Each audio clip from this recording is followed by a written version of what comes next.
創業到底要追求快成功定係慢慢打基礎？其實係反映住兩種唔同創業佢哋嘅心理特徵。因為有啲人呢，佢哋中意追逐市場，所以追求呢係快捷嘅成功同埋快捷嘅回報。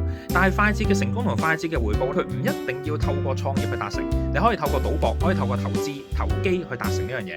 但係咧，創業其實佢更加多嘅就係點樣見證住你自己所信任嘅東西喺一個時間段裏邊慢慢咁累積起嚟，好似一個砌城堡嘅過程。咁所以如果你問我創業到底係要求快定係要求慢呢？我覺得要盡快令到你嘅創業係可以生存落嚟。但係喺發展嘅過程之中呢，千祈唔好因快得慢。